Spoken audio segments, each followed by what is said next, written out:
Bienvenue à Arcade-moi ça. Aujourd'hui, un épisode très spécial car je suis en train de travailler sur un projet secret. Et pas n'importe lequel, un projet secret que j'ai en fait inventé.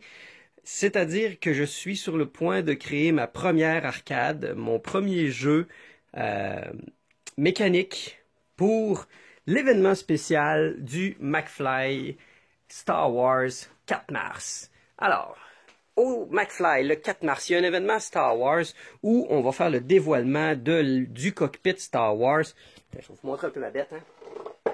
Où on va faire le dévoilement de l'arcade Star Wars cockpit qui a été un long travail de restauration. Ça a pris 2 ans, là. C'est sûr, pas 2 ans temps plein, mais 2 ans à attendre des pièces, à trouver des ressources, à poser des questions sur les forums.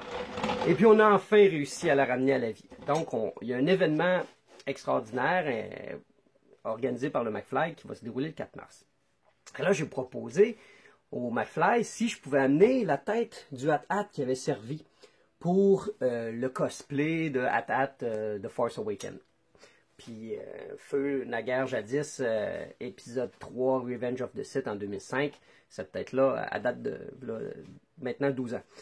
Donc, je me suis dit, je vais amener cette tête-là, qui a déjà des petites lumières qui allument dedans, ça pourrait être cool, si je mettais des boutons que le monde pouvait appuyer dessus, puis ça ferait allumer les canons. Puis là, de ça, je me suis dit, c'est pas si hot que ça. Ça serait-tu le fun d'avoir quelque chose, une petite coche au-dessus?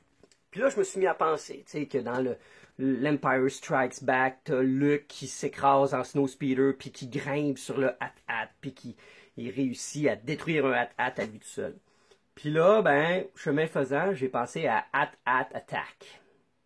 Hat-Hat Attack va être le premier jeu que je vais concevoir qui se veut extrêmement simple. C'est très simple et fortement inspiré du jeu Track and Field. Alors, qu'est-ce que ça consiste, Hat-Hat Attack? Quand je me suis réveillé, j'étais un peu comme Doc Brown, j'ai fait un dessin pour exprimer un peu qu'est-ce qui se passe. Donc, à la base, on a une base avec 2 petits pitons qu'on appuie, qui permet de faire monter Luke sur un câble qui lui est activé par un stepper motor.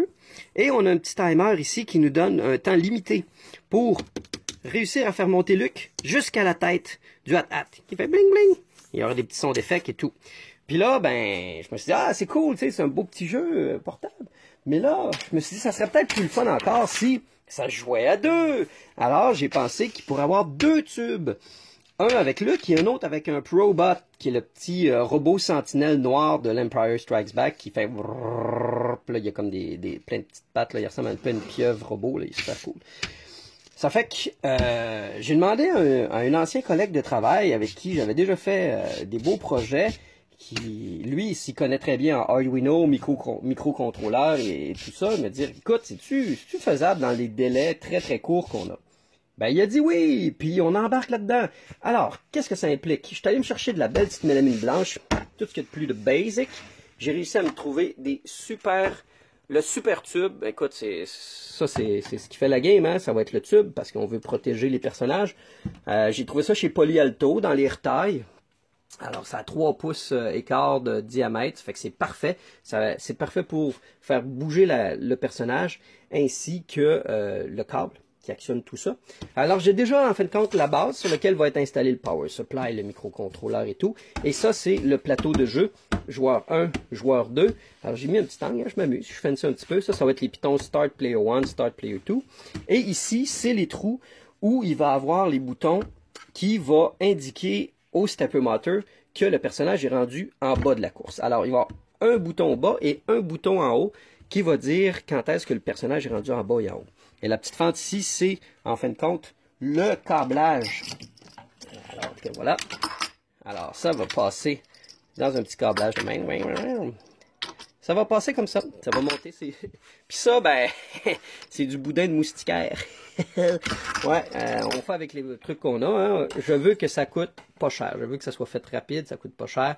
Et jusqu'à maintenant, je veux dire que je tiens assez bien mes critères. Je vais tout enrober ça de vinyle noir autocollant éventuellement et appliquer des petits autocollants peut-être de la Rébellion et de l'Empire pour agrémenter le tout. Je vais voir s'il ne va pas intégrer des LED dans le tuyau. Qui sait? On va voir où est-ce que ça va nous mener en fonction du temps qu'on a. Mais en gros, là, on est le 22 février et l'événement, c'est le 4 mars. Alors, il faudrait que ça soit prêt au moins le 2, c'est qu'on puisse faire un peu de test. Puis, je suis excité. Mon premier projet, mon premier jeu original. Évidemment, ce ne sera pas quelque chose que je vais commercialiser. Hein. Je n'ai pas de licence Star Wars. Ça va être un objet unique. Il va n'avoir qu'un seul.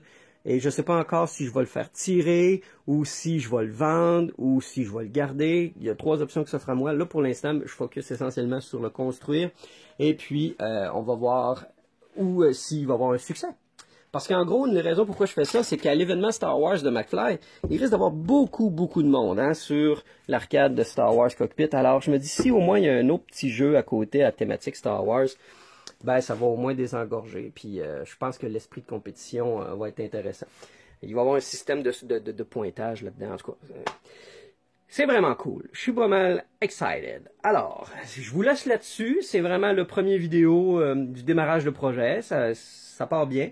Et puis, je vois pas trop de bloqueurs technologiques en ce moment qui pourraient m'empêcher de mener à terme ce projet.